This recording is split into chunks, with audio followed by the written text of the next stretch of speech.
Good evening to you folks. How are you? It is good to see you. It is good to be seen by you. Welcome one and all to the show. I, of course, am the one and only Bill Sylvie, aka the Dungeon Delver, coming to you live on a Wednesday evening. And we're going to have some fun tonight. Uh, Whether your whole thing is tabletop RPGs, whether it's science fiction, regardless of what you want to do, I think you'll find we're going to have a pretty good time tonight. And I want to extend a special welcome to you folks who have subscribed to the channel. I know there's a lot of you folks out there who followed my Pied Piper song over on X, and you've subscribed. Welcome, welcome, welcome, and thank you all from the bottom of my heart for subscribing to the channel, and I hope you get a kick out of this. This is one of those special nights when we kind of get together and we talk about some kind of different stuff, some interesting tabletop RPG topics. I want to mention something in passing before I forget it, though, and that is, yes, I'm aware of the VTT news coming out of Wizards of the Coast, dropping a video about that tomorrow. So fear not, that's going to be coming your way tomorrow. So yeah, I'll have some news coverage on it then. Fear not. But for those of you who, you're not interested, that's not your jam, that's just fine. That's just fine. I'm in the way of my sign there. There we go. So yeah, welcome one and all. Let me tell you a little bit about what we do, who I am, what I do. I am Bill Sylvie. I am the Dungeon Delver. And 5 nights a week, I like to live stream about TTRPG stuff, about science fiction stuff. I like to talk to creators, authors. I like to hear from you guys. And I'm fortunate enough tonight that I get 3 of those things in one, because tonight, here in just a few minutes, we're going to welcome my guest tonight, which of course you've seen the thumbnail, you've read the description. I know you know, and you know I know you know that we're going to talk on the topic of post-apocalypse things and how that pertains to tabletop gaming, what we like to do when we sort of engage in what ifs at the tabletop. And my guest tonight is a guy, he games with us on Tuesday nights. He plays first edition AD&D with us. He has written a plethora of Tim, would you say you have a plethora of science fiction books? He has written a plethora of science fiction books, including some that cover the rather fun ways you could just end all life here on Earth, amongst other things.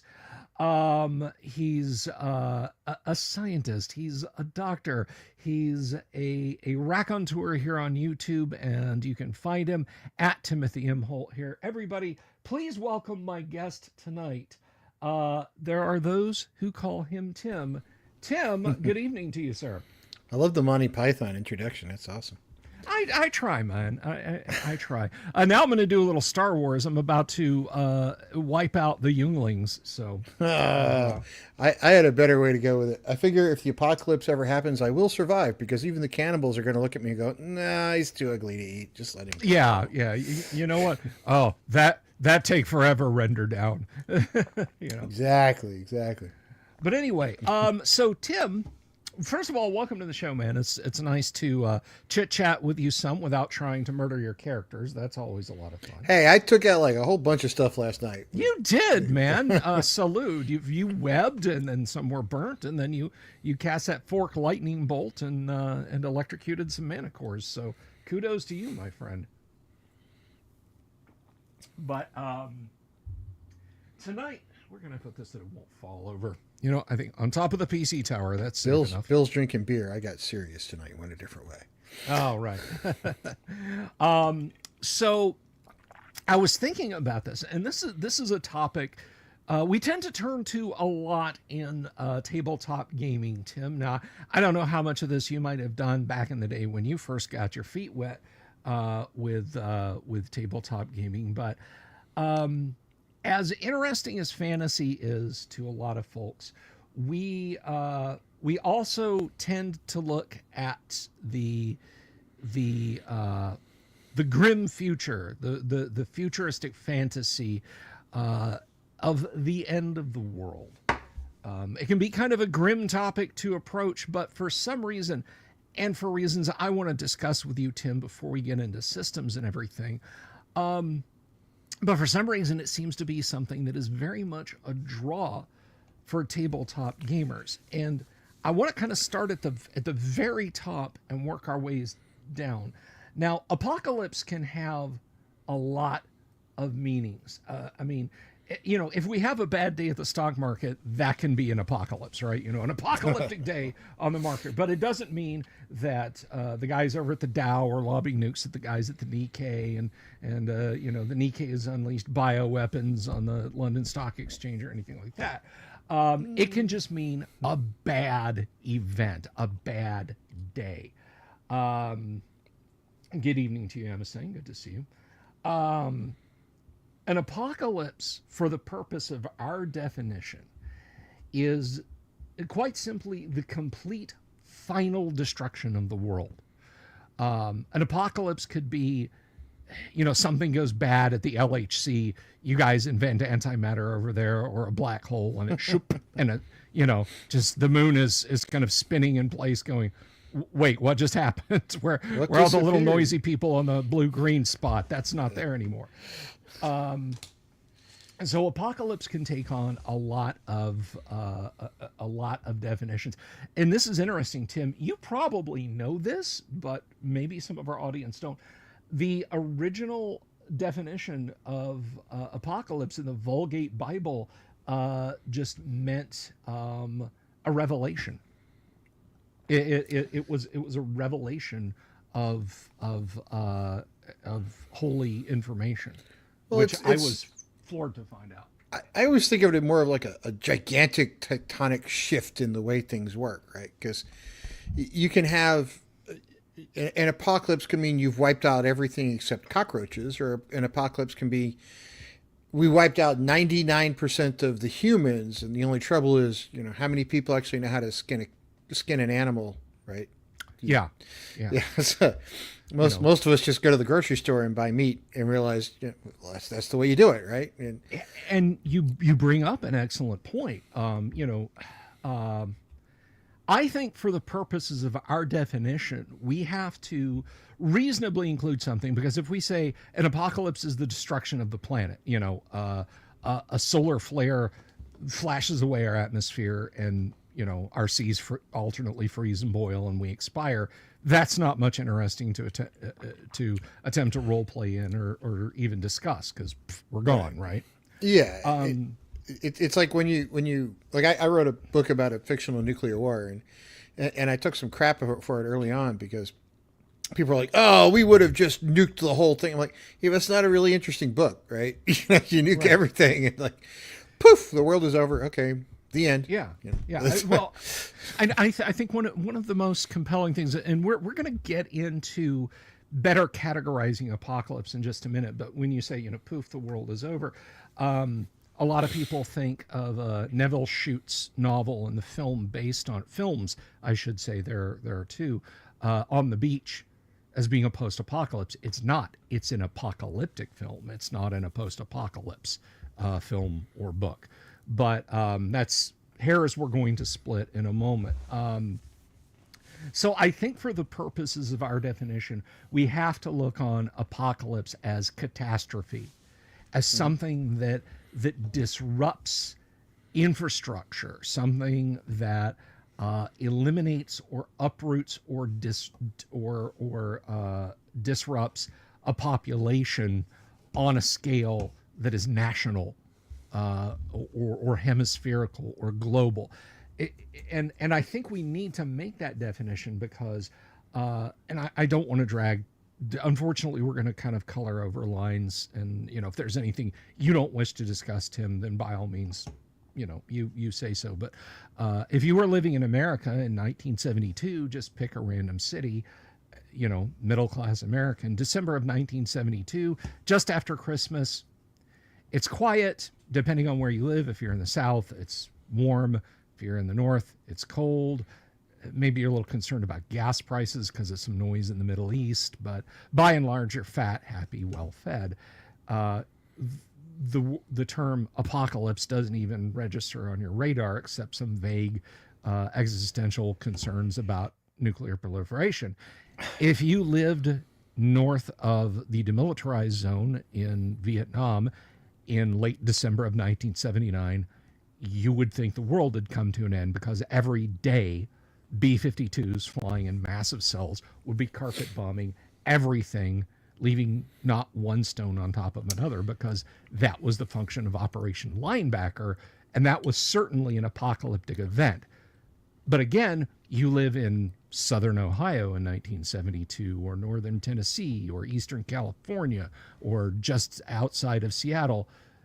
December of 1972 is just another month on the calendar for you. So we have to define apocalypse as being something holistic for the purposes of our discussion, because otherwise you're just talking about another catastrophe. Agree or disagree, Tim?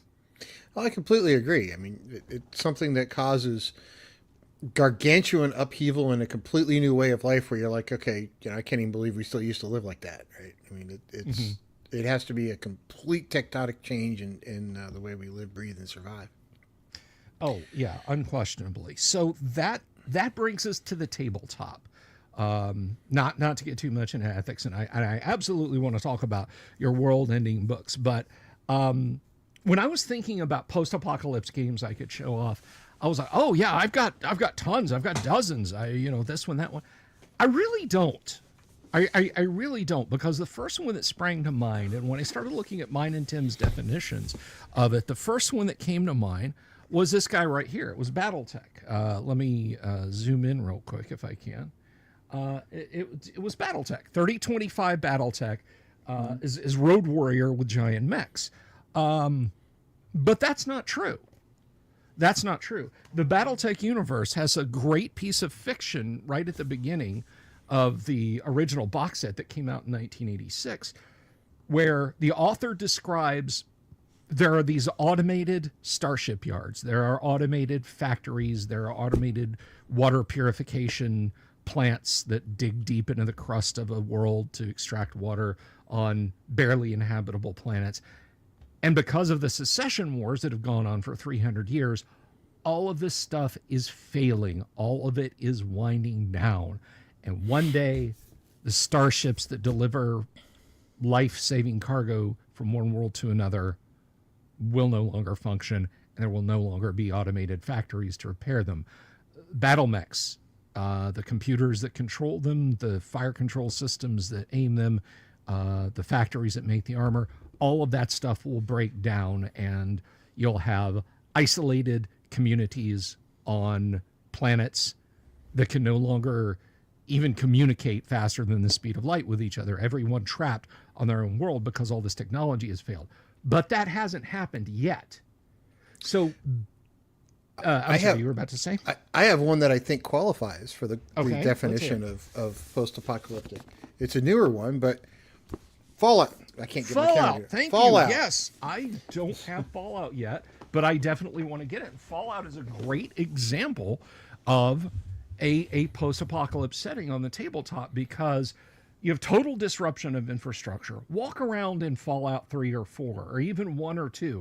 The highways are buckled and blasted. There's no, if you see a car in a Fallout game, it's their scenery, because it's not going to work anymore. Centralized, that's another big point, is centralized government. In a PA setting, there is no centralized government anymore. Yeah, it's Wild West, but everywhere. Yeah. I mean, maybe you've got a settlement that isn't openly hostile to the settlement across the blast crater from you, but it's not like you're president of all the little settlements that have sprung up around the blast crater. You're just looking out for you and your own. Yeah, and I'm going to answer a question from Daniel. I think Foundation would count, but it's never been an RPG. But as a science fiction novel, I think it does. But I think that was more. It's been years and years and years since I've read it.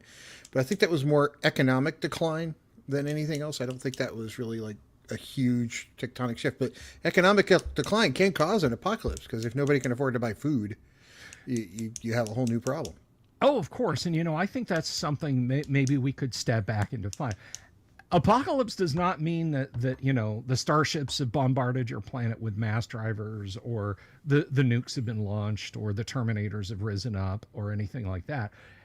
An apocalypse can literally just be just a breakdown. I mean, I would make the argument that we are on the verge of a post-apocalypse at the beginning of the film Idiocracy. Which was not meant to be a documentary. Not meant to be a documentary. but Idiocracy is teetering on the brink of an apocalypse. They're almost out of food. They barely have a functional government anymore. Things are very much on the brink of becoming a post-apocalypse. And I would dare say that just like BattleTech, Idiocracy is an apocalypse in the happening. It is going on. There's an apocalypse going on. There's a lot of ways to approach it.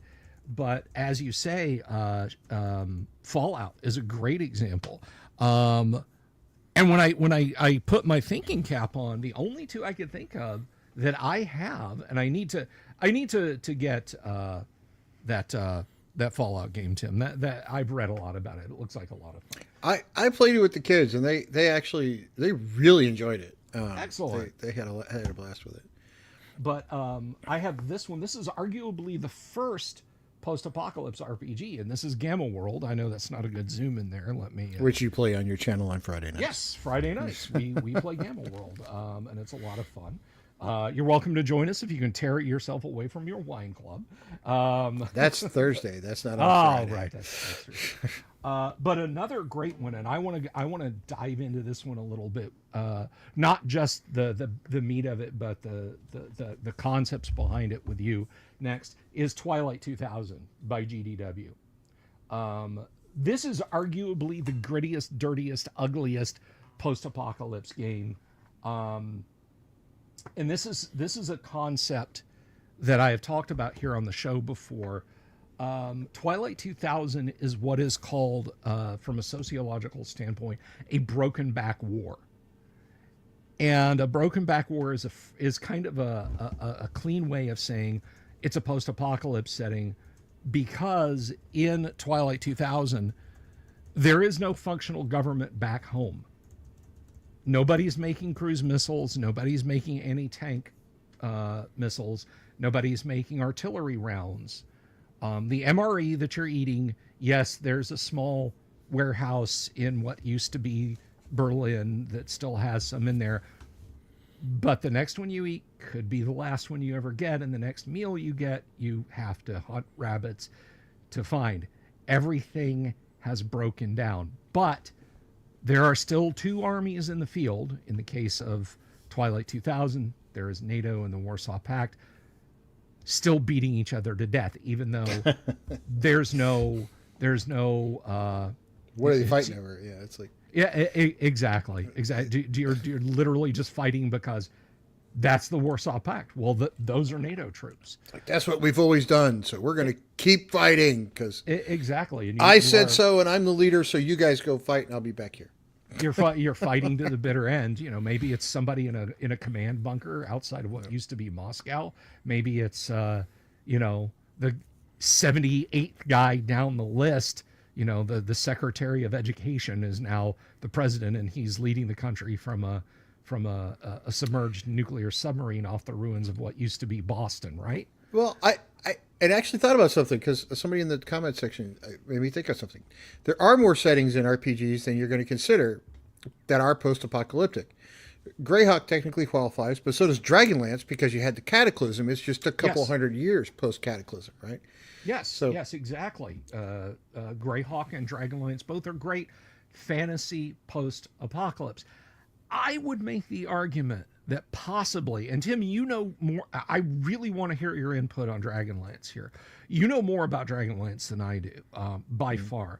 But there's a point at which your post-apocalypse can become a post-apocalypse, that the apocalypse is something that happens, and now you've started to rebuild up out of it. Is at the point in the main run of Dragonlance novels and adventures? Is that where Dragonlance is? Well, that's certainly where it starts, right? Because you kind of exist in that those first core 6 books are so far post-apocalypse that it's like generations back. Nobody except a few elves are still kicking around that were alive during the cataclysm. But there are other books later in the series that are like during the cataclysm, before the cataclysm, just after. So it really depends on where you're at in the book series.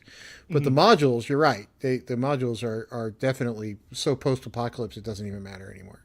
Yeah, yeah. And I think now have you read Terry Brooks' Elfstones of Shannara? Yes, years ago. Okay. Yes.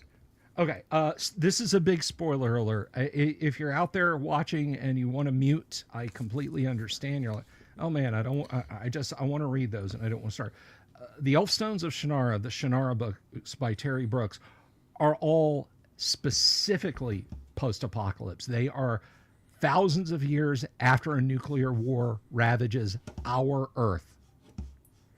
Elves, dwarves, magic, all that comes back into being, but it is so far past the point of demarcation of what is an apocalypse and what is a post-apocalypse that there, the society the pre-apocalypse is completely unknown to society B. And Rob Turner brought this up.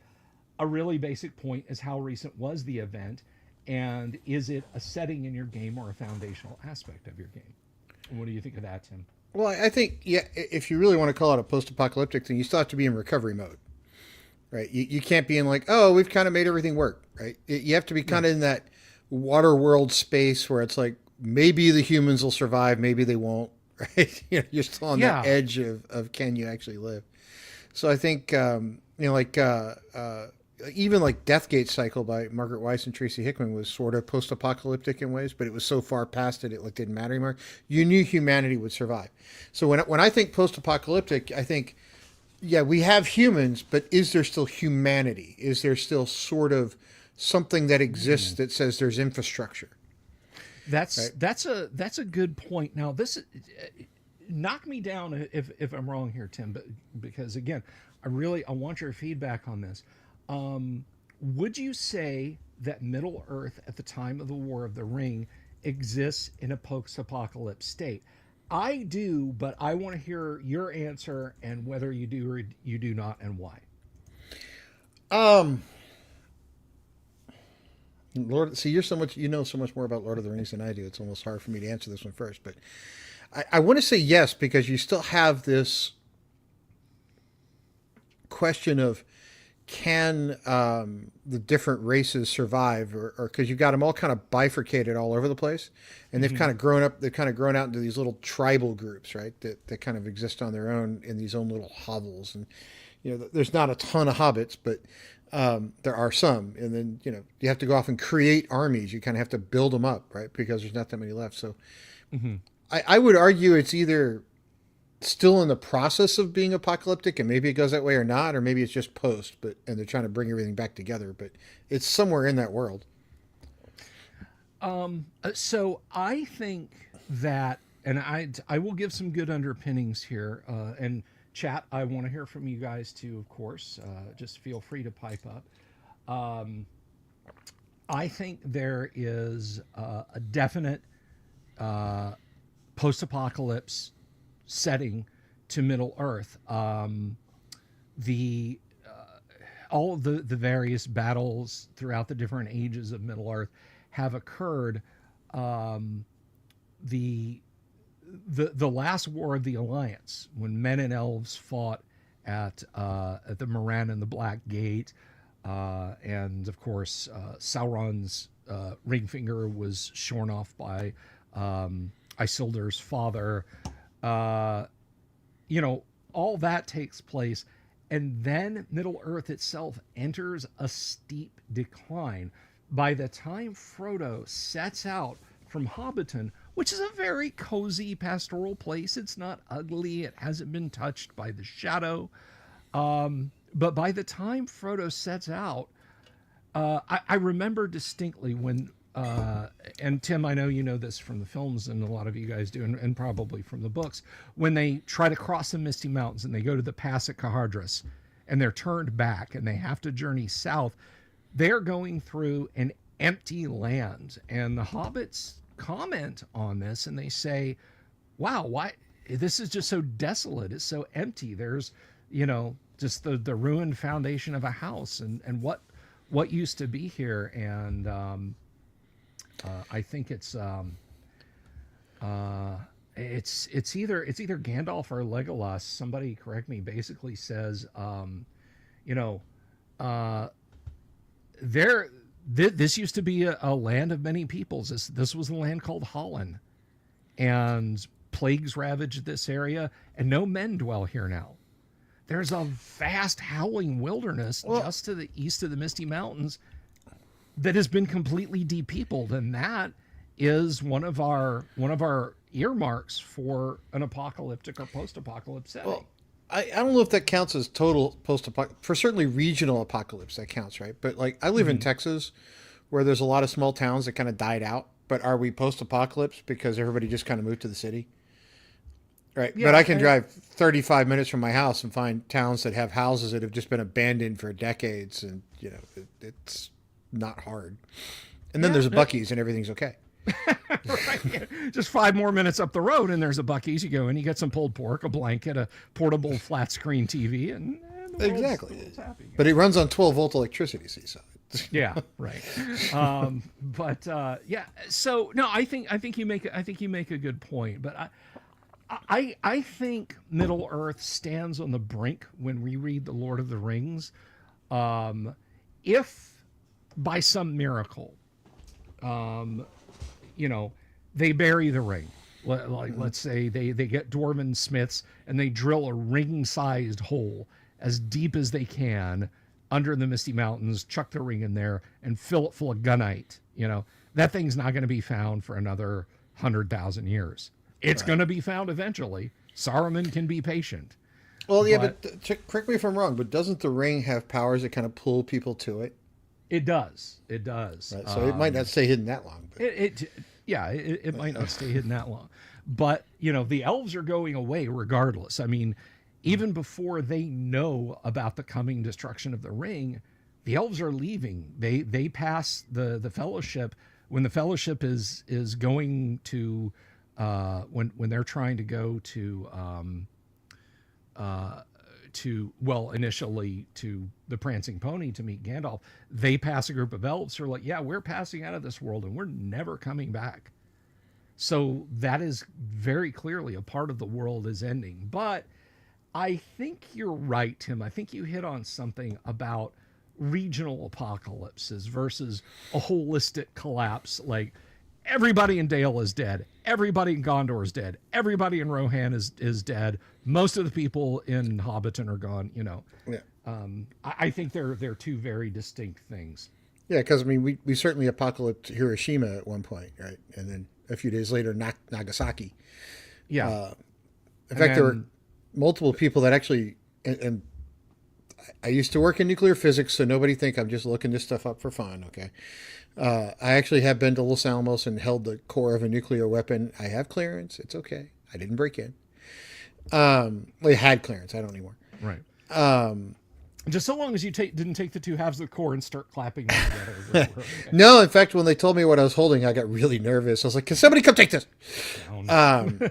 But no, there were actually several survivors that when the first one dropped, went to the city where we dropped the second one. And there were actually multiple 2-bomb survivors.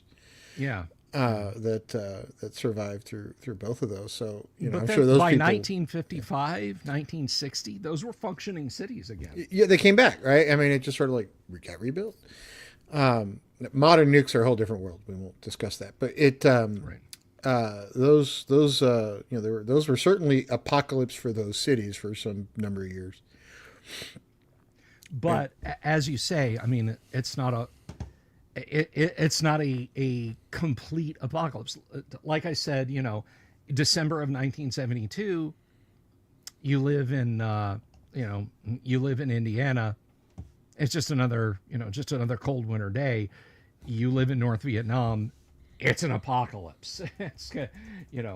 Your region may vary. So you Tim have written novels about the end of the earth. Tell us a little bit about your writings in there. Well, not really. I went a different way with it. Okay. So, and I have to kind of give you the genesis of where those books came from before it makes any sense. I was working for a while on this project for a government agency when I was still working at MIT. And our job was to detect smuggled nuclear material, right? So let's build sensors that if you're shipping something through FedEx or through U.S. mail, a sensor that can detect whether or not there's nuclear material going through the shipping system. And I stopped and thought for a minute. I was like, is that really an issue? And then it turns out it actually kind of is. And I went, well, that's a scary thought, right? So I put myself in the headspace of what if I was going to try to go toe-to-toe with the United States, if I was, say, Iran, and I took Iran's known nuclear capabilities, and I said, what can Iran field as far as nuclear weapons go? I came up with the number of 5. And whether or not I'm right, that's for somebody else to decide. But, can they actually field 5 weapons? And I'm like, okay, if I only have 5, what do I do with them? And that's when I was like, all right, now I get to have some fun. And the idea was, if I'm Iran, first thing I want to do is knock Israel back to the size of the New Hampshire National Guard. So you kind of have to put 3 of them there. And then I said, let's put 2 in the United States. One where Lockheed Martin makes all their airplanes because they're the only supplier of military aircraft anymore. Mm-hmm. And the other one is, let's put it where we make our ground-based vehicles. Because if you can knock out those 2 capabilities, we have to operate on what we have in the field, and the Middle East can just go nuts, right? Because we now have what's in inventory and nothing else, no spare parts, because we knocked out the factories that do that sort of stuff. And how do you rebuild from that? So it was like on the cusp of it. And then when we did part 2, which was written pre-COVID, I promise you, and it came out right at the beginning of COVID, I said, how do I make it worse? Because anytime you're an author, you want to let's make it bigger and bigger the next time. I said, well, great. Let's give them a couple of thermonuclear weapons, which are different than nuclear weapons in the fact that one's fusion, one's fission, and you can make fusion bombs much larger than you can make fission bombs. And I said, great. Now let's make it bigger. And I was talking to my co-author, who's a retired combat medic. And I said, what can we do that's bigger than nuclear? And we decided biological. So we went bioweapon and started a super virus. And we released it right at the beginning of COVID, but it was written before that. And we're like, well, crap. So it's done pretty well, though. It's finally passed 300 reviews on Amazon or something. Between the 2 of them, I think they've sold 12,000 copies now, so they do okay. Sometimes you do wind up living in interesting times. I have a friend, he's been on the show once before. This is one of those people, I'd love to get you and this person in the room together. Mike has World War III 1987 blog. It's a great blog. But he started writing about a conventional nuclear war that happens over the summer of 1987, a few weeks in the summer of 87, and then there's a brief nuclear exchange that the Soviets come out on the losing end of. I won't spoil it beyond that. It's a damn good read. You should check out his blog. But he has written the whole thing as a novel. And it was literally in the process of, okay, we want to make sure there's nothing too egregiously dumb in here for the market we're aiming it at. And then the war in Ukraine started, and they said, maybe a book about a shooting war in Europe isn't exactly what we want to be publishing right this minute. So. That's kind of why I haven't written a book lately, because every time I come up with a concept like truth is stranger than fiction, I'm like, well, shit, that's not all that crazy anymore. Yeah, fiction decides to up the ante and get even stranger. Yeah, so I'm like, I don't know if I can keep up with this stuff. So I wrote a book about a Catholic priest serial killer just for fun, but that was a whole different sort of apocalypse. But it, no, I keep coming up with hey, maybe I should do another one. I'm like, I don't know if I really want to go blow up the earth again, because it was a lot of fun the first time, but I didn't want to go crazy with it. And the co-author I worked with on it, Mike, who I've known since high school, he's like, I have an idea. And we looked at it. We're like, so basically we're removing 98% of humanity, and we got to rebuild it back up. And I'm like, so many authors have done that. I don't know that I really want to go through that rebuilding part. I like the destruction part, but if you destroy too much, it takes the fun out of it. So there is a now there's a movie that just came out that has this title, but it was not very well received. However, if Tim, if you're looking for a good post-apocalypse read, I recommend The Electric State. And what's interesting about it is I saw previews for that. Yeah, The Electric State, the book, and the tabletop RPG. There's not a TTRPG for Electric State yet, but there's Things from the Flood, and there's also Tales from the Loop. They're all based on the work of a Swedish science fiction conceptual artist named Simon Stålenhag. And Stålenhag's work is very haunting. It's very surreal. And he did an entire book worth of paintings and then came back behind it and wrote the story of what he's seeing, but the world of The Electric State, not the film. So I'm not spoiling anything for you, Tim, or anyone else in the audience. In the book, The Electric State, there has been a few mini apocalypses that have combined to take the world population from the millions, or from the billions to the millions. And it's the story of a young lady and her little brother who is irrevocably plugged into a VR helmet. He only experiences life in virtual reality and augmented reality, and her journey across the United States. And the guy did a series of paintings, and there's all of these goofy Disney animatronic like robots, but they're 10 stories tall and armed with missile launchers. And this is well after the final apocalypse. So the paintings will depict, like, here's a row of abandoned cars on a foggy highway, and the brother and the sister holding hands walking through this, and then leaning against a high tension line, one of the giant Eiffel Tower looking power poles, just sort of strung up in the cables, is this decaying robot Mickey Mouse just sort of hanging there. Oh, Gonzalo, thank you very much. Wants an Earthsea RPG.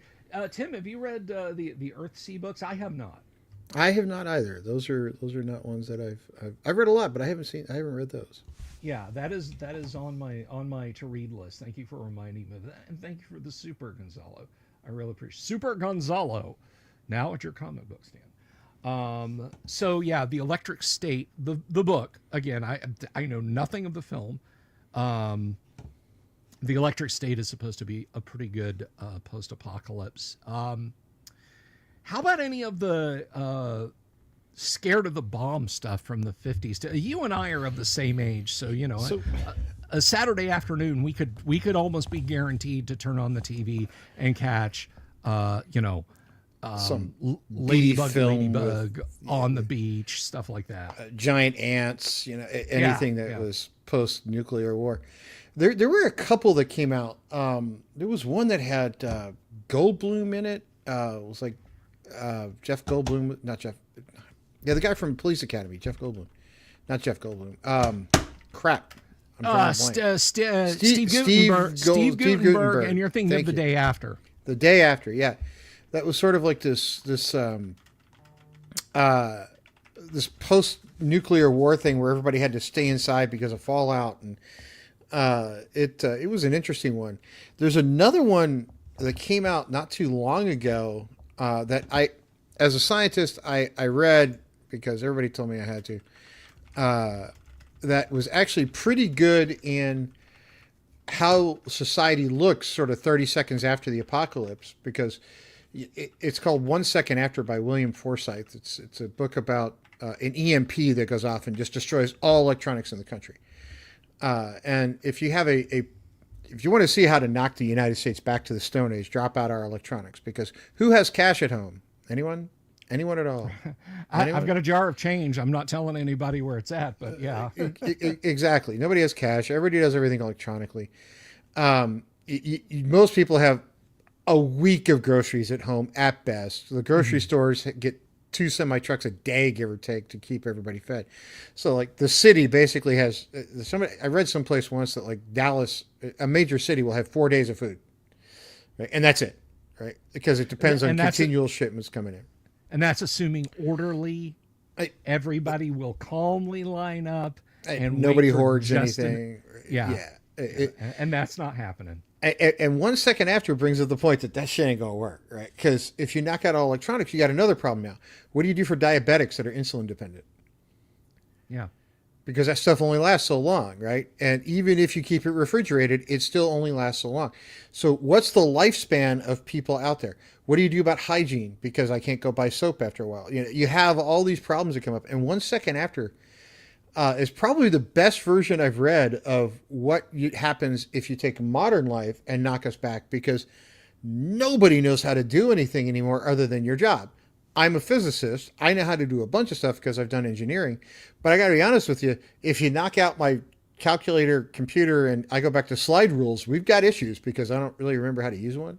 Yeah. And honestly, I never learned. My dad taught me when I was a kid. But we have to go back basically to slide rules, and print books become the rule. You can't go Google it, right? So what's the hottest commodity right after the bomb goes off, right? And they actually, or right after an EMP goes off, and they brought up, it's people who know how to hunt and farmers. Right? They become the new aristocracy, basically. Yeah. Because that's it. That's what you have to worry about to survive, right? I saw a pretty, it was, the guy's stand-up was tongue-in-cheek, but I thought it was pretty on the nose. He was talking about, we don't, thank you, Drama Goblins. But we don't do politics on this channel, and I try to skate as far away from it as possible. It just happens that in this context, what the guy said was funny, so please don't hate on me, guys, but he said, everybody talks about the pandemic, and it's taught us what to do, to survive if there's an apocalypse or something like that, and we'll gather food, gather water, and put it in your house. I'm a liberal. I don't own a gun. If I start gathering up supplies and prepping, all I'm doing is getting supplies for the local warlord. I'm just getting supplies for the local warlord so he can then come and take them from me. I know what the score is. This guy was very honest about what he thought his chances were. 1 second after brought that up too. It's like, so let's say you've got a town, right? And you fortified your town to some extent, whatever that means. Or you've got a big piece of property, like a ranch. Like, take this book. All right, so this book right here I dug out before we started, Lucifer's Hammer. It's Larry Niven and Jerry Pournelle is one of the best science fiction books I've ever, one of the best apocalypse books I've ever read. That probably is the best. But it brings up a point. Can you fortify a big city like Dallas from marauders? Probably can't. Can you fortify a small town that only has a couple of roads in and out of it and impassable things all over the place? Probably can, but you better make sure it's a farming community, because otherwise you're going to have any food. But they had to worry about things like, how do you really keep logistics going? And what happens when somebody shows up? Can they stay? Well, okay, let's bring them in and see if they have a skill set we need. Are you a nurse? Are you a doctor? Are you, you go down the list of stuff you might care about. And how do you make the decision on who you turn away and go, nope, you're out. We're not keeping you, right? Which is a death sentence. But do you let them bring in their weapons? Because obviously they probably had them before to get that far, right? To get through all the badlands of stuff that exists. And no, you don't let them keep their weapons. Well, what happens if they don't want to turn them over? Now you got another problem, right? So it's the stuff you don't think about as you go through that process of society crumbling. Whenever, and we don't want to talk politics, but whenever politics comes up, it goes, oh, that's the end of society. I'm like, you guys, we're not remotely close to that point, right? Yeah, no we're not. So. Can you walk into 7-Eleven and while you're getting your Slurpee and your Slim Jim, tell the guy behind you, hey, this is the end of life as we know it? Then it's not the end of life as you know it. As long as I can still go, step into a Slim Jim, we're good. Step into a Slim Jim, brother. That's true. But there's do you make great points about who do we let in town and who do we not. There's a beautiful in a way I want to point that out. There's a beautiful post-apocalypse novel called Alas Babylon by Pat Frank, and it's about tensions in Europe. This was written in 1960 or 61. Tensions in Europe get really, really high, and a man moves to a small town, an unnamed small town in north central Florida. Pat Frank lived in the town. Actually, it's where my wife and I got married. Called Mount Dora, Florida, and a lot of people think he based it on Mount Dora because at that time Mount Dora was a fairly isolated community. It was near but not exactly right on a state road. Had a big lake, so plenty of water, plenty of fish. Florida is it's a temperate climate here, so the worst you're going to do in the winter is maybe a slight cold snap. You also got a lot of food sources there. A lot of food sources. Yeah. I mean, citrus is basically a weed in Florida, so and you got fishing, you got alligators that they're pretty tasty. Yeah. So Pat Frank wrote Alas Babylon, and it is very much like 1 second after. They had people drifting in from, even back then, Tampa was, it was a port city. It was a bustling port city. So they have drifters that come in from the west coast of Florida asking for admission into town. And it's just kind of how they deal with life after the bomb. And it's just as you say, they have to seriously, I don't think they get to the point where they're kicking people out of town or refusing the truly ill as long as they're willing to try and make things better. But well, it comes down to food, right? Do you have enough food to take more people in? Because otherwise you're just sentencing everybody to death. Yeah, exactly. It's like, enough food for 4 people for 1 day each, or enough food for 16 people for 1 meal. Yeah. And it's that's like, really what it boils down to. What do you do? Kevin brings up the movie Homestead and the series that was brought out of it. Covered a lot of the stuff you're speaking about. Yes, it's Hollywoodized. Here's another great series that if you haven't seen it, it was one of those tragically cut short too soon. Was I just went blank on it. It's about a group of terrorists essentially used, I think it was like 20, 15 kiloton, not megaton, kiloton weapons around the United States to split the United States up into small regions. It wouldn't take much because our shipping and logistics system is what keeps us alive. And if you knock out ports or some shipping hubs, we have real issues. Yeah. I mean, But you it wouldn't take a ton.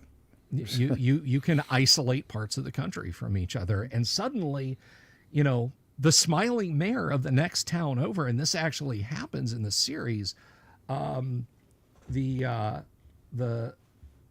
mayor of the next town over that you went deer hunting with just months before the apocalypse, he's got 1,500 people to look after. Mm-hmm. Suddenly he doesn't care about you, or maybe he cares about you a lot because you have a smaller population, but a lot of farms around that you can't protect. Suddenly you find yourself, under the protection of the guy who was like a member of the local Baptist church with you. Yes. And it does bring into question like some of the apocalyptic stuff that when you read these stories, it really does bring up the question of, do we care about certain things? Because like right now we think, oh, okay, well, we've got leadership in the country. You've got the governor, you've got Congress, Senate, President, Supreme Court, you've got all that stuff. What does leadership look like after the apocalypse? And if the president shows up in town and starts telling people what to do you care? Right. That is a beautiful example. They, of course, like all RPGs, Twilight 2000 got source books released for it. Mm-hmm. And the Howling Wilderness deals with your characters if they make it home from Europe, or, pardon me, if you want to run a game set in the United States and not in Europe, the government has tried to reform in Denver, and it's like 8 guys show up and they all say that they're in line for secession to be the president. And you're just like, you're not the president of the Kroger that me and my bikers and the guy who has an old army truck and a 50 cal, you're not the president of that. So I don't care what you guys say. And, you know, it kind of deals a lot with that. Because, like, yeah, how many people, like, I drive a, and 1 second after I brought this up pretty fast, and which I thought was a pretty good choice. I drive a Jeep Wrangler. It's a new one. Computer systems all over it, fuel injection. If you drive a car that has fuel injection and we have an EMP or an electronic event that knocks out everything, your car doesn't work. How many people around remember how to drive a car with a clutch? Exactly. You know, or fix the points. Yeah. I watch these guys do car resto videos. I've talked to you about it on stream and off. Those guys in central Iowa who can take like a 1971 Charger that's been sitting in a field, literally parked since 1988, and after a week of work, they're able to drive it again. Those guys have some real skill. Those guys will have operational vehicles. I won't. I have a Honda that has a touch screen. You know, My Jeep has a touch screen. my Honda starts up because I hold the fob to the dash. You know, you can get a car working. I mean, you can get it to fire. There are things you can do to make computerized cars work again. But by and large, if I know that and you know that, Tim, the people that live on the left of you and the people that live on the right of you and the people that live on the left of me and the people that live on the right of me aren't going to know how to do that. Yeah, but I guarantee you I can keep an old Volkswagen Beetle on the road a lot easier than I could keep anything with a computer on it, right? Exactly. I mean, points, fuel, spark. I had a 66 Nova. It had like a carburetor, an intake manifold, an engine, and an exhaust manifold. That was it. That was so easy to take care of. Rob Turner says, I feel the demographic of grognards is 50 plus, so maybe not the best group. What is the, let me see. Yeah, most of us in this group would probably know how to do that, but like my kids, they're not going to drive a stick, right? It's just not going to happen because I don't even think you can buy them anymore. I actually looked for one. I take that back. You can. I was looking for a stick because I have an extra car spot in my garage. I'm like, oh, I could put a stick in. So I was looking for one with the Jeep. And it turned out the only car I could find that was a modern car made that had a standard transmission in it was an Aston Martin. And I'm like, no, I don't think I'm going to teach my kids how to drive a stick on an Aston Martin. That's not going to happen. And it was expensive anyway. And somebody brought up earlier, Christopher Sims brought up earlier, Zombieland was certainly post-apocalyptic. And I wanted to comment, like, Zombieland, I'm a huge fan of those movies, by the way. I think they're hilarious. Mm-hmm. It was actually supposed to be a series or something, because that's where the Zombie Kill of the Week and whatnot came out of it. But it became 2 movies, which were freaking hilarious if you haven't seen them. Just don't get married. Yeah, don't get married. You know, that goes back to the categorization of apocalypse. Night of the Living Dead is a catastrophe, but it's not an apocalypse. At the end of Night of the Living Dead, the police show up. There's the tragedy with Dwayne Jones getting, you know, what happens to Dwayne Jones at the end of Night of the Living Dead. Dawn of the Dead is a catastrophe that is turning into an apocalyptic situation. By the end of Dawn of the Dead, we are post-apocalyptic, and all of Day of the Dead is a post-apocalyptic film because they specifically state when they're having their meeting and Rhodes is threatening to shoot all the scientists and everything, they say that they haven't heard from Washington, D.C. in months. So it's very clear at the point we get to at the end of Dawn of the Dead and the beginning of Day of the Dead that everything's just gone. So it is interesting to watch the 3 films as a progression of catastrophe into apocalypse, apocalypse, post-apocalypse. I want to bring something up. I want to go back to Fallout for a minute. Okay. Did you see the streaming series that came out of it with the? I'm going to, but I haven't yet. But you can spoil me a little bit. Spoil me a little bit. So one of the things they came up with, and it's early on, so I'm not spoiling anything, right?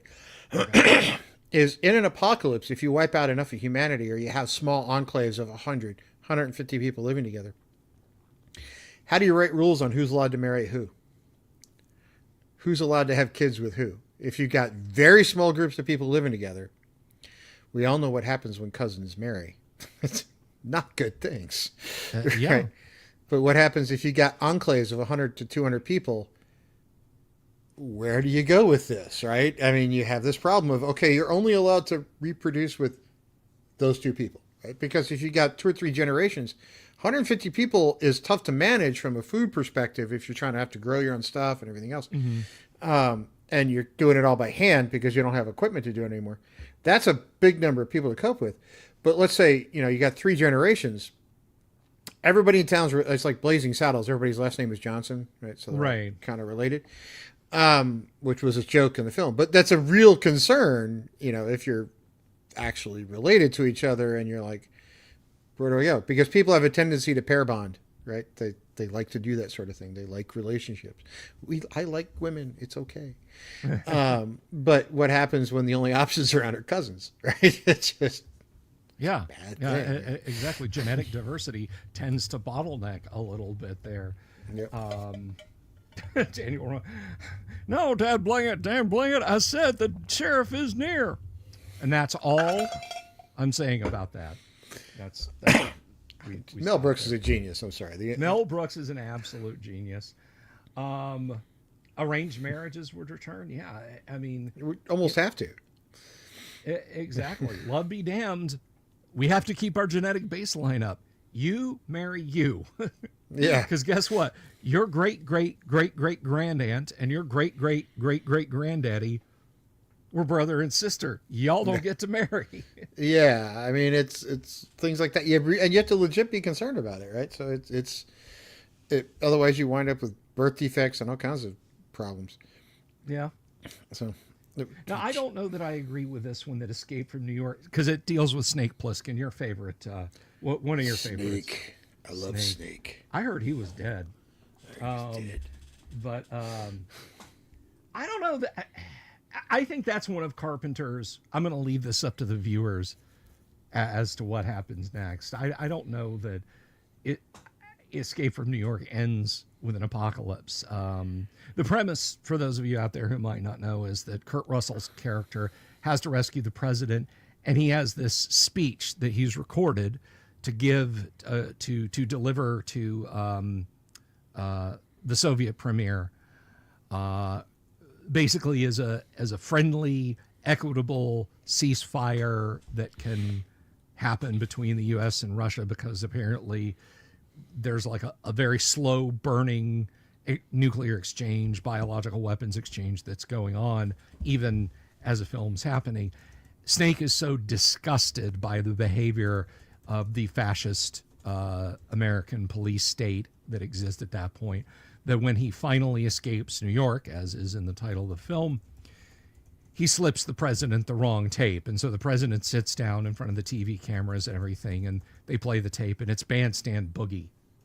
It's literally playing out of the PA system as he's sitting there in front of all these TV cameras is Bandstand Boogie. And, the implication being that the Russians would hear that and go, wait, we'll nuke them.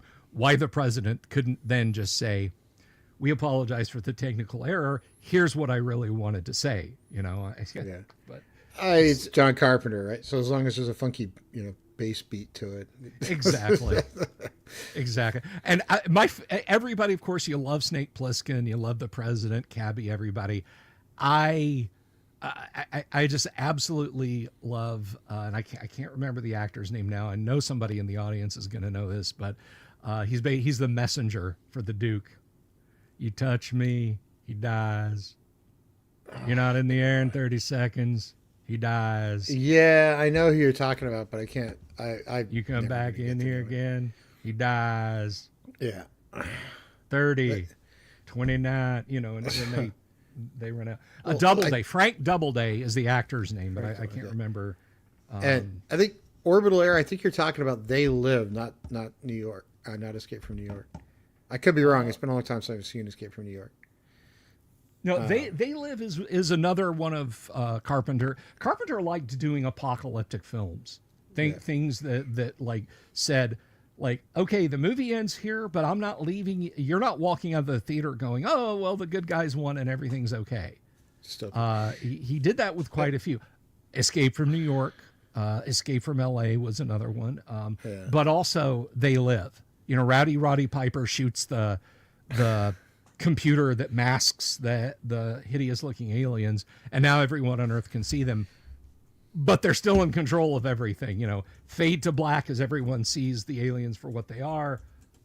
But now what? And he doesn't let us off the hook. That was a brilliant movie, by the way.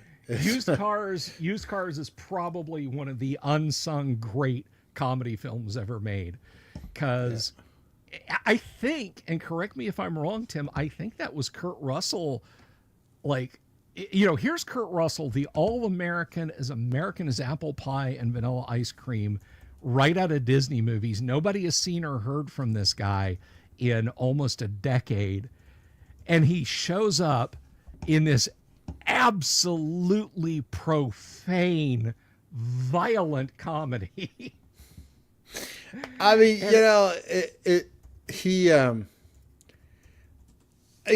it's true. But I think he's Kurt Russell. I mean, he's such a good actor and always was. It's like some actors, when they come on the scene, they're like, oh, it takes them a while to kind of find their footing and grow. Like, Bruce Willis started off in Moonlighting, and who would have ever thought Die Hard, right? Would have come out of that. So I can imagine John McTiernan like looking at the rushes. Wait, did you really ask the guy from Moonlighting? Well, he was like the fifth guy they asked, right? Yeah, exactly. They've been trying to cast that thing for so long. It was like, they were trying to get it done. But Kurt Russell was one of those guys that even early on, you're like, he just kills it. He delivers every time. He made Tango and Cash watchable, right? Because it's a horrible script. There's no redeeming quality to that movie. It's not a good movie, but it's got Kurt Russell in it, and that makes it. He brings the comedy. Stallone has a few comedy chops as long as he has somebody to play off of, but Kurt Russell makes that movie work, because without him, Stallone would have just been Stallone, and you would have gotten, I don't know, Cobra out of it or something. But Big Trouble in Little China, right? Anyway, I can go down a Kurt Russell pathway for like 2 hours. Let's not even. This is somebody.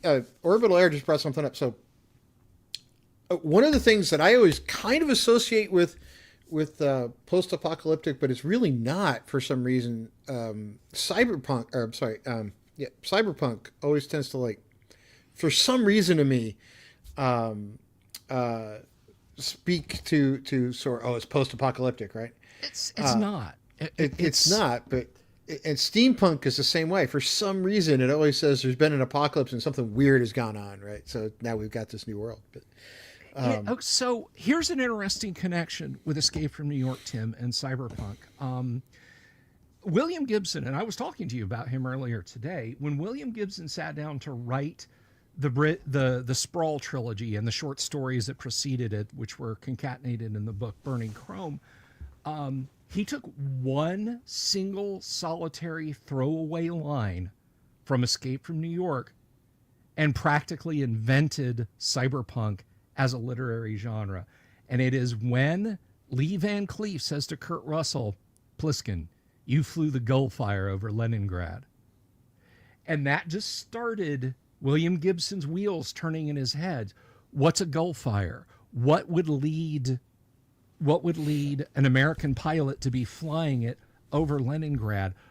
All of the stuff that happens, for those of you who know Gibson's work, the Sprawl trilogy is based on the idea that the events referred to by Lee Van Cleef in Escape from New York, or the event, happened in the Sprawl trilogy universe too, the exception being that New York City is not a prison island in the Sprawl trilogy. But there's your now you know moment for the day. But no, I don't think of cyberpunk as a post-apocalypse genre either. There have been catastrophes that created the world of Blade Runner, the world of Gibson's Sprawl trilogy, certainly, but not apocalypses. I've got one. Tank Girl. Tank Girl is a post-apocalypse movie. It's not a good one. It's a terrible one. It's an awful one, but it is a post-apocalypse movie. Yeah, but it had Ice Cube as a weird... Ice-T, Tim. Ice-T is a weird... difference. Yeah, I'm sorry, Ice-T, you're right. Had Ice-T as a weird mutant thing. I mean, come on. It's yeah, funny. Yeah, that was Oh, Kevin beat me to it. I was going to mention Cherry 2000. That's another stinker of an apocalypse movie that I can watch. It was not good. But some of them are so bad they're actually funny in ways, like Tank Girl. I mean, it's got Lori Petty making jokes through the whole thing, so it kind of works. Well, I think Cherry 2000 kind of works in the same way, but not great. But yeah. The original, not the remake, of Death Race 2000. The one that had Stallone and David Carradine? Death Race 2000. There has been an economic and social apocalypse. Right. That has happened in the United States. Honestly, that's if we're going to have an apocalypse in the United States, that's the one I see us having. I can absolutely agree. Highlander 2 was post-apocalypse, both in the film and in the metaverse. Highlander 2 does not exist in the world as we know it. It's terrible because there can be only one. There can be only one. Yes, Highlander 2 was a post-apocalypse movie because in the film, there was an apocalypse that caused the circumstances of Highlander 2. And in reality, it was a cinematic apocalypse. So it was terrible. Yeah. Absolutely unwatchably bad. But, so, Tim, here's Rollerball. Again, we're talking about 1970s version. Rollerball. Post-apocalypse or not? I think it's still during the apocalypse because I think they're trying to not fall into it. So they have these weird, goofy sports that start to pop up. Yeah. But yeah, I think it's right on that edge of heading that direction. If I was ever going to put one into a game, Rollerball might be the one. That might be actually kind of interesting to do as a video game or something. Yeah, heck yeah. Now, just to go back to Kurt Russell, did I hear the story about Kurt Russell got to skateboard with Charles Death Wish Bronson when they were working on the same project when Kurt was still a teen? Yes, and it's an absolutely wonderful story. So Charles Bronson was from a broken and abusive home, and he mentioned briefly that it was his birthday one day, and Kurt Russell had been working with him on a film. I don't remember what it is. So he told somebody, "Hey, take me someplace," and I don't even remember what it was, but he got Charles Bronson a gift, and he brought it to him, and he said, "Hey, Mr. Bronson, happy birthday." And he said Bronson just kind of took it and sort of looked at him strange, and then ran away. And he was like, "Oh my gosh!" He thought Charles Bronson was mad at him. Charles Bronson had never gotten a birthday gift. When he was a kid, he never got a birthday gift, and it choked him up. He didn't know how to react to this innocent kid giving him a gift. So when it was Kurt Russell's birthday, he bought him a skateboard, and so he started riding it around. Well, a studio exec saw him and was like, "If this kid breaks his elbow or cracks his head, it's gonna end this production." And so he issued a memorandum. Kurt Russell is not to be permitted to ride his skateboard around the studio. And he was crestfallen. And so Bronson saw him walking around one day, and he was like, "Hey, Kurt, I haven't seen you ride your skateboard." And he was like, "Yeah, I got this note." And he said, "Oh yeah?" So he took Kurt to the studio exec's office and said, "Me and Kurt are going to go ride skateboards together," and left. And nobody ever bothered him about it again. So yeah, the Postman is definitely post-apocalyptic, by the way. I've seen that one come up a couple times in the thing. I didn't mean to interrupt you there, Bill. No, that's okay. We're talking post-apocalypse stuff. The Postman, a.k.a. Dirt World. Yeah. You know, if Kevin Costner made Waterworld, he made Dirt World also. You know, I will point something out about Waterworld for all the garbage that it gets. It has produced possibly the best live show I've ever seen at an amusement park. Yes. So it has an amazing live show that came out of it. So at least they gave us that. The Waterworld at did you see it here in Florida or yeah, it was there in Florida. Nice. And the other one that I find interesting about it is at the time, because it crashed. I was teaching an astronomy class, and we had crashed a probe into Mars or something. People were like, "Oh my God, Waterworld was such a waste of." Yeah, I'm sorry.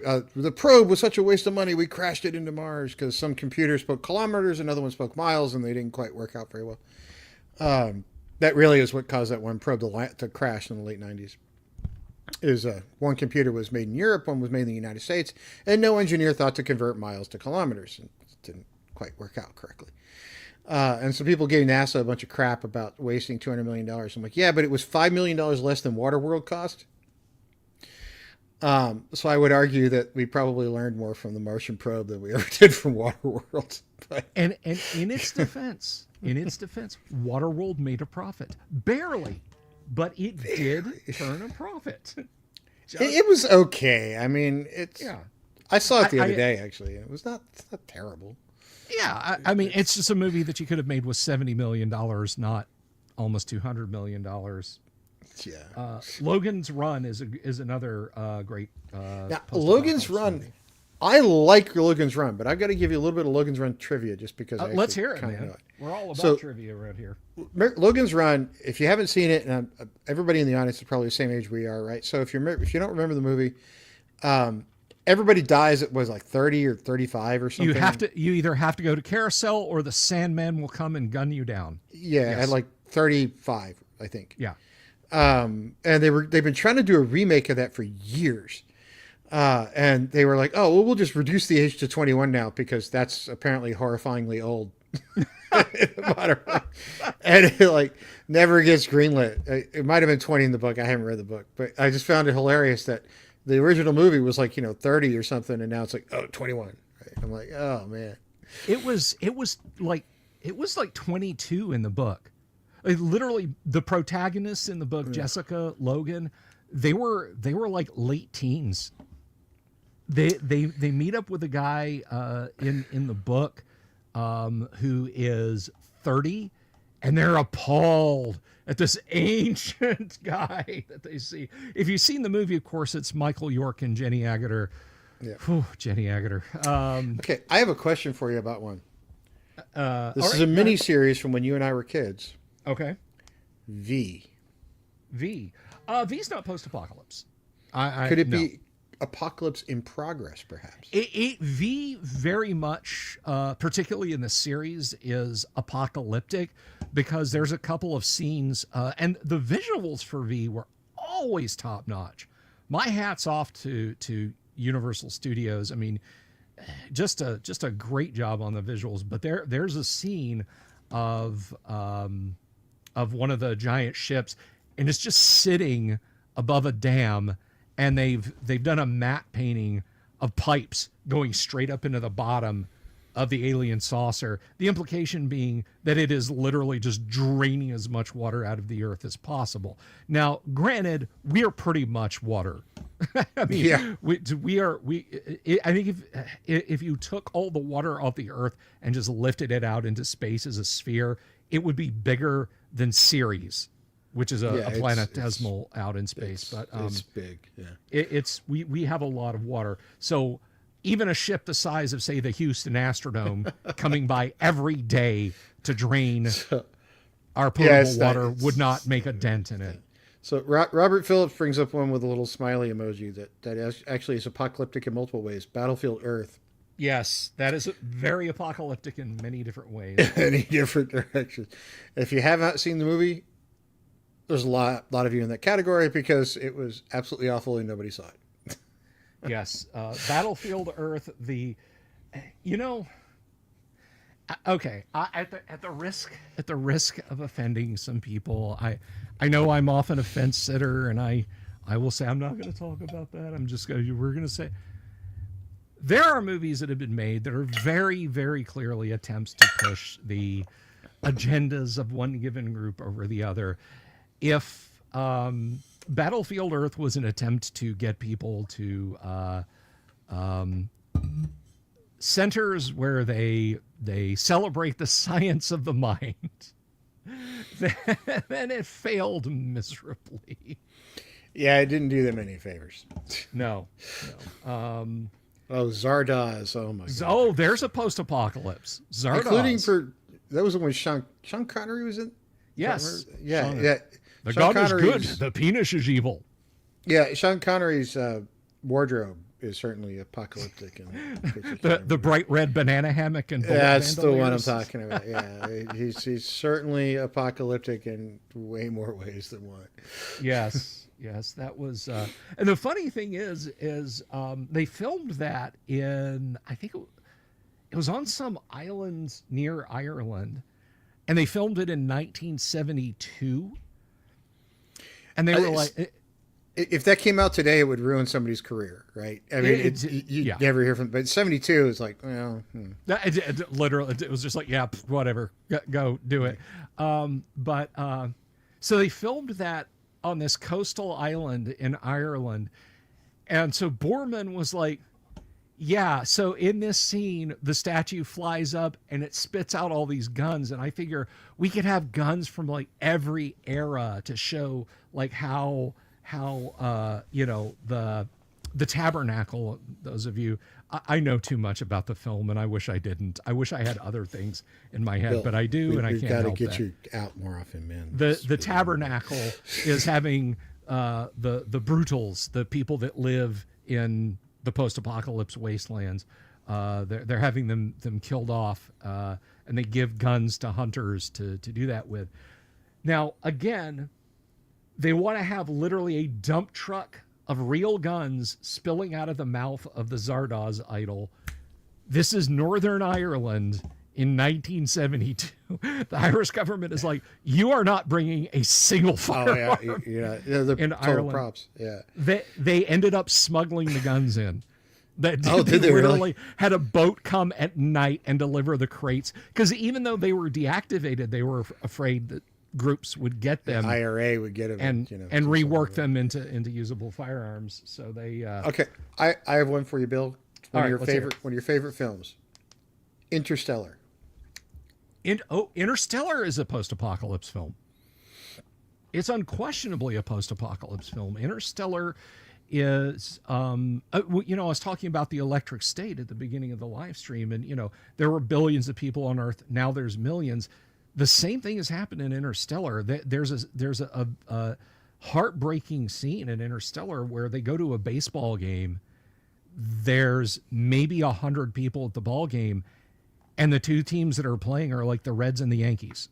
Yeah, it's a pro game, and it's like, hey kid, go out there and do the. Yeah, it's like nothing. Okay, I got another one for you. Mad Max. Oh yeah, sure. No, okay. Are you talking about the Mad Max series or the film Mad Max? Because there's a fine line.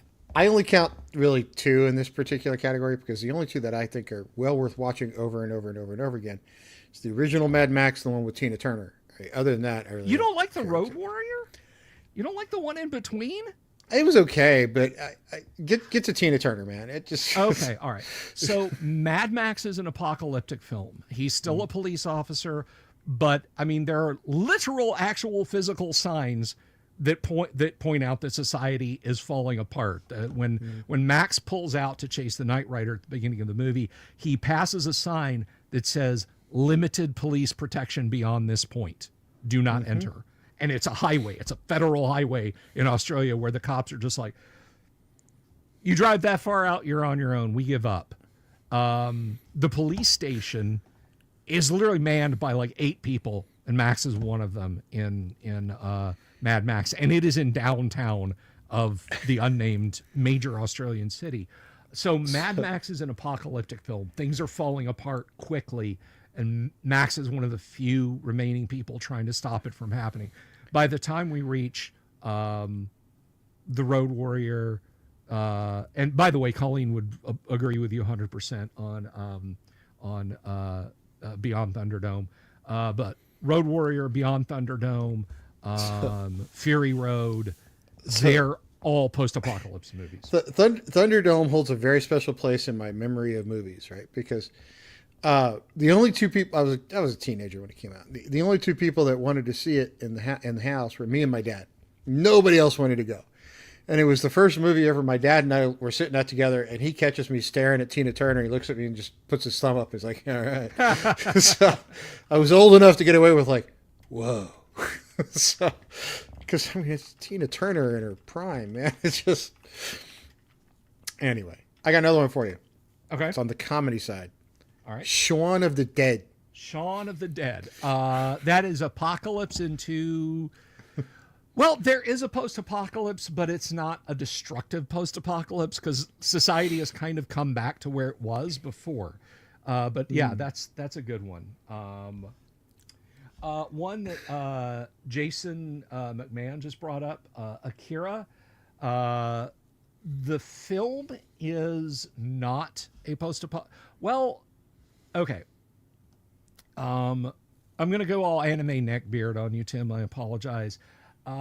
Akira, the manga, the multi-volume manga that ran for a decade, I think, in Japan. Akira it starts out post-apocalypse, then it's post-apocalypse, then it's post-apocalypse again. There's literally another world.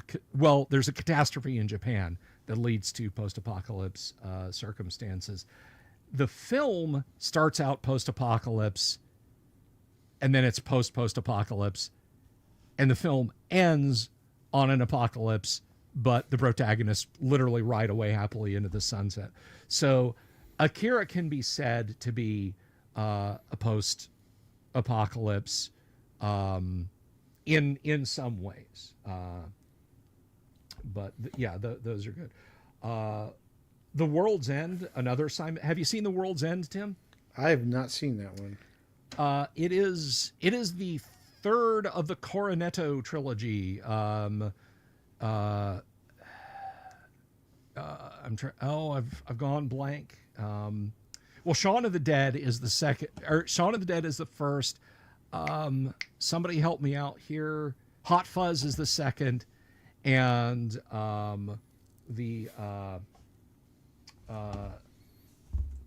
just said it. At the World's End is the third. They're the Cornetto trilogy. They're not related to each other, but I think you would like At the World's End, Tim. It is a post-apocalypse movie, but you got to watch it all the way through to see it. Okay, I have another one for you, and I actually think there's an RPG based on this one. I'm gonna have to look. Resident Evil. Oh yeah, the Resident Evil series. I think by the time we get to the point where they're going to Las Vegas, even though the Umbrella Company is trying to hold the world together just for no other reason, so continue to make profits and experiment on people. But yeah, by the time they get to Vegas, the desert has taken over Vegas. They're in a zombie infested, desertified Las Vegas. So I think that tells you all they should. Exactly. All that you should know. We did talk about Shannara earlier, Michael. Now the TV series, the books, if you don't know going into the books that they are distant post-nuclear war, you really, it comes in drips and drabs what has happened. The TV series, like, I think in the trailer for the Shannara TV series, you see like the rusted hulk of a modern tanker ship, like beached way high up on the shore. So it's obvious that something has happened. Tim, Soylent Green. Is Soylent Green an apocalypse or a post-apocalypse film? Soylent Green is just messed up. It's just messed up. It's people. Soylent Green is made from people. Yeah.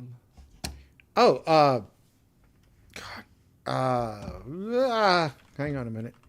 I'm forgetting the movie.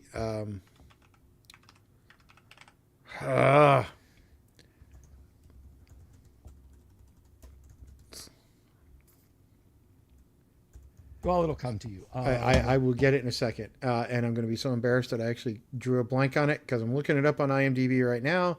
Okay. And I'm going to be so annoyed that I didn't think of it. Sylvester Stallone, you got Frozen in Ice. He's the cop that they wake up with the seashells. Demolition damn Man. it, Demolition Man. Yeah, I could have said that. Demolition Man is a dystopia. I don't think it's. There was an apocalypse, but it's a dystopia. It's post-apocalypse. So's The Running Man. The Running Man is post-apocalypse too. And by the way, if you haven't read the book, don't worry, because if you saw the movie, it's nothing like the book. Yeah, the movie and the book are.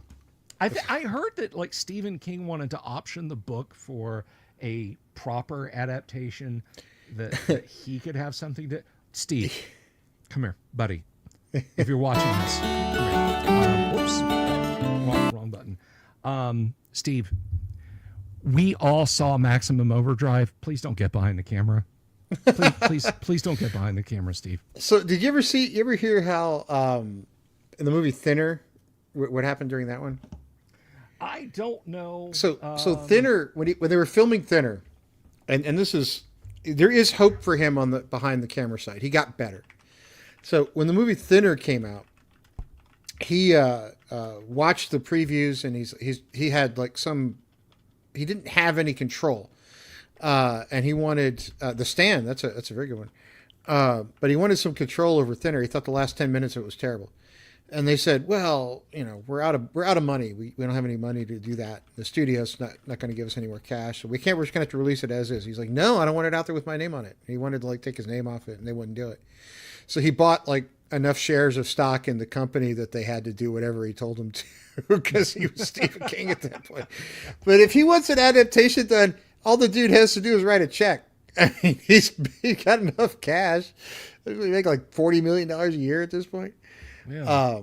But he actually, I saw him do an interview the other day, and he was like trying to leave the interview quickly. He's like, "Oh, I got to go. We're talking about doing an adaptation of Under the Dome, which has an apocalyptic bent to it if you're inside the dome." But somebody's like, "Well, they already did a series." He goes, "No, I mean an actual adaptation of Under the Dome instead of whatever that thing was that was on TV." Now, King wrote a book, and man, if we start talking post-apocalypse books, we're going to be here till 4:00 tomorrow morning. But King actually wrote a zombie apocalypse book, and I don't know how true this is or this isn't. Maybe it's even in the dedication of the book, but it's my understanding he wrote it for George Romero, with whom he was friends. Because it's called Cell. Yes. Basically, everybody's cell phone emanates a signal, and if you happen to have like gone, oh, what is my phone beeping for, and put it to your ear, you became a zombie. I actually have an autographed copy of that one. I bought it in Bangor, Maine, where he lives. Well, there you go. So he at a bookstore like one of his family members owned or something. Nice. But shockingly, they had a lot of autographed copies of his books. Right. But maybe his wife's Alley. family or something, but whatever. Damnation Alley is a good one. There is one, and I will give you this one just so everybody can have a good laugh for the evening, because we're on Stephen King. Remember the book Firestarter? Uh-huh. With Drew Barrymore as a little kid who set fires to their brain. There is a very limited run. It's like 26 copies on the planet, and I almost bought one once. That has they're all lettered like A through Z, and he signed them all, and the whole 9 yards. It's bound in asbestos. Wow. Yeah. That's, you want to. I know there were some keep issues it from catching fire.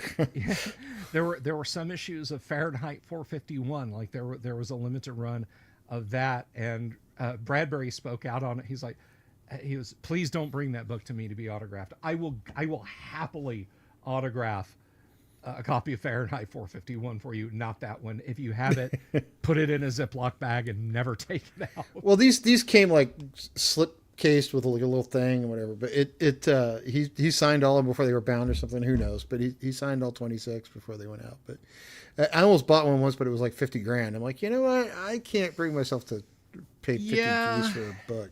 Yeah, I mean, it's moderate moderate difference in scale, but yeah, I've seen books like that. Like, yeah, that's nice, but I can't really, I can't really justify that. It was one of those moments of, no. Yeah. The Stand, I think, is a great example of a post-apocalyptic book, because if you take Walking Dead, right? So in The Walking Dead, they would have you believe that two people off on their own can survive forever, or one person off on their own can survive forever. But it's not really true, because what happens if you get hurt? What happens if 50 other things happen? What happens when you get old? You're pretty much going to die. People have a tendency to clump up because we're also social creatures, and if you're isolated for too long, you kind of go crazy. Despite how nuts people drive you, humans are social creatures. We are. So I think The Stand was actually one of the better done ones, in the fact that it said, we're all probably going to wind up clumping together in some way. And it took a while for that book to kind of get going, because I've read the unabridged version stupidly. I mean, yeah. Anyway, it gets a little weird, but if you take out the weird, devil stuff, it is a pretty good example of post-apocalypse. Yeah, I mean, just however you look at it, I seem to recall, and Tim, you are much better the scholar of King than I am on this, but I have again a vague recollection that King wanted, basically he wanted an American Lord of the Rings. Yeah, it's called The Gunslinger.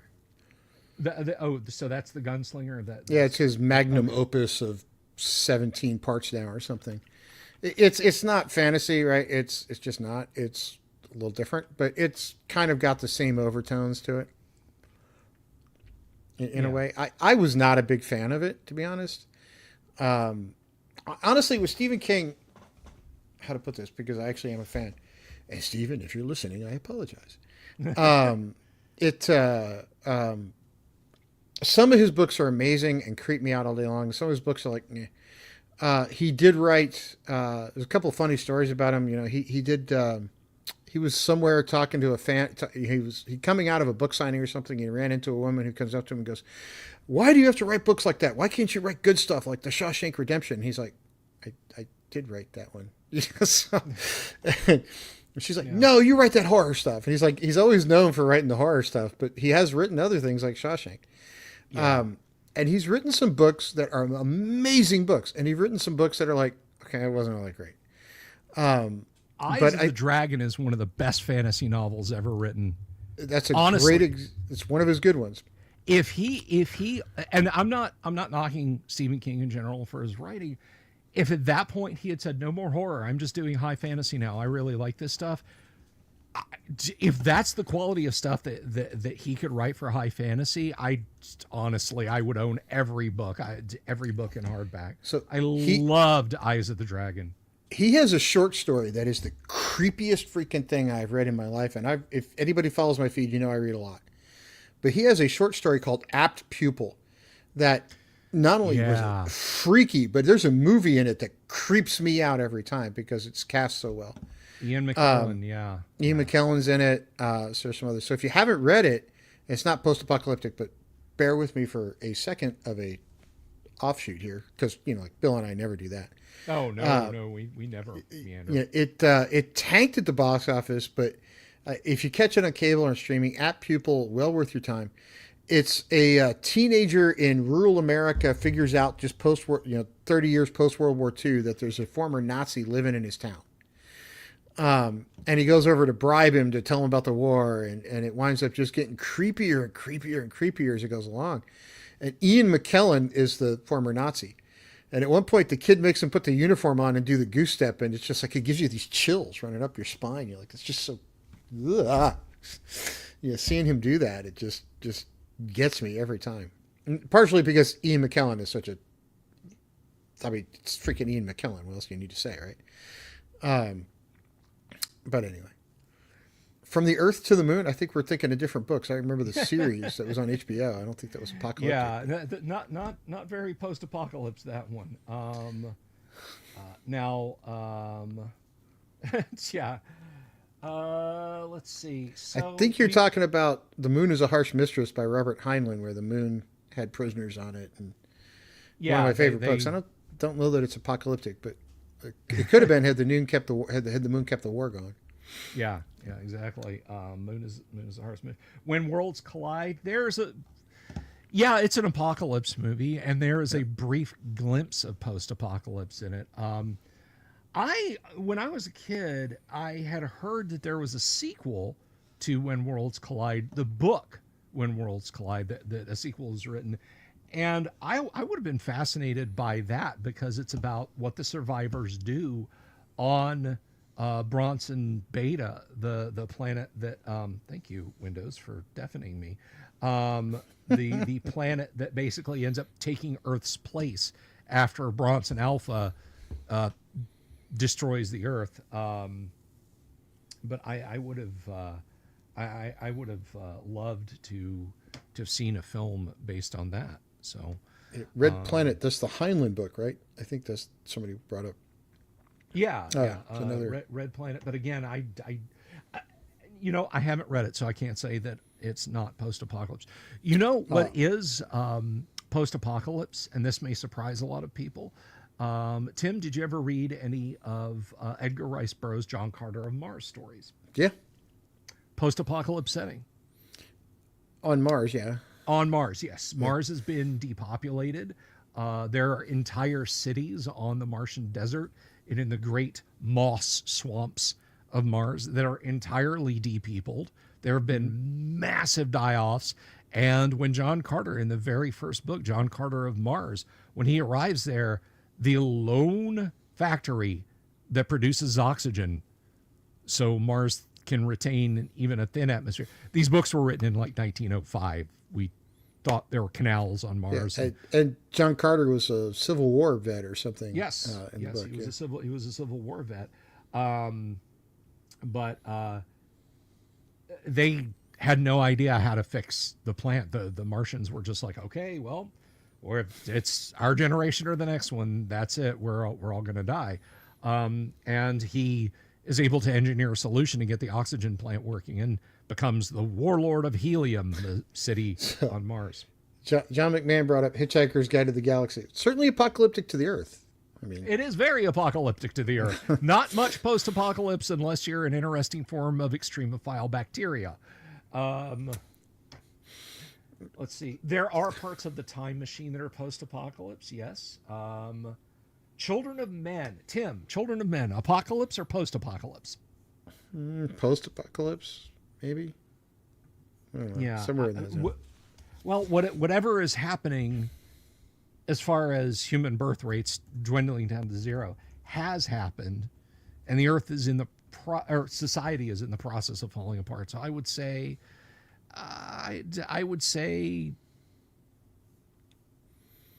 post big A apocalypse, pre little A apocalypse, because things haven't quite. Watership Down for the bunny rabbits, absolutely. If you were 9 and your folks thought, hey, it's an animated movie, of course let them watch it, then that's pretty apocalyptic. My mother let me watch it, but then I asked, because I was that kid who, even before the age of 10, I was like, oh, there's a book, can I read it? And my mother had never read the book. And the battle at the end of the animated version is nothing compared to what was in the book. And my dad was like, yeah, here you go. I don't know what the hell my dad was thinking. Let me read that shit when I was like 9 years old, man. I had one a second ago. War of the Worlds. The book War of the Worlds definitely goes into a post-apocalypse setting. Yeah, the movie just has, Tom Cruise running around, basically. Oh, I was thinking of the H.G. Wells book, but yeah, War of the Worlds is an apocalyptic setting for sure. And Tom Cruise runs a lot. He runs a lot. He stays in every film. I'm not the biggest Tom Cruise fan, but good Lord, what was it? He wanted to do his own stunts, and the director like, yeah, I want to do this and I want to climb here and I want to jump on that. And the director's like, yeah, you can wear a harness and we'll digitally erase it. And he fired the director. Yeah. He fired the director off the movie he was hired to be in, and they got a new director. And so he proceeded. That was for War of the Worlds. He had another one. I heard this interview with Matt Damon was telling the story about one of the Mission Impossible movies. The one where he does the stunt where he like runs around the outside of the building on a rope or something. And Tom Cruise is crazy. If there's ever going to be an apocalypse, he's going to survive. I don't know how the hell this guy's going to do it, but he would. Like he was trying to do the stunt and he's describing it to everybody going, oh, I'm going to do it this way. I'm going to do that way. And the safety guy goes, yeah, you can't do that. And he's like, okay, so I fired the safety guy and I got a new one. I'm like, and Matt Damon's like, if the safety guy says no, I'm out. You know, it's like, I'm done. That's it. That's the one I was thinking of. Yeah. Yeah. It's like, so I fired the safety guy. Fired the safety guy and I moved on, right? It's like, what the hell? I don't know how many stars could do that, because imagine being the insurance company on the side going, please don't break Tom Cruise. We're skating past the PA genre here a little bit, but like you said, so that's what we do. I want to ask everybody that's watching, because when I do live streams, you get a lot more people commenting than I do. So because I always use science stuff and nobody ever has questions. In the RPG space, because I'm always looking for new RPGs, because my kids are kind of getting into them. My kids are 15 and 13, and my daughter's 12, and she loves serial killers, which concerns me.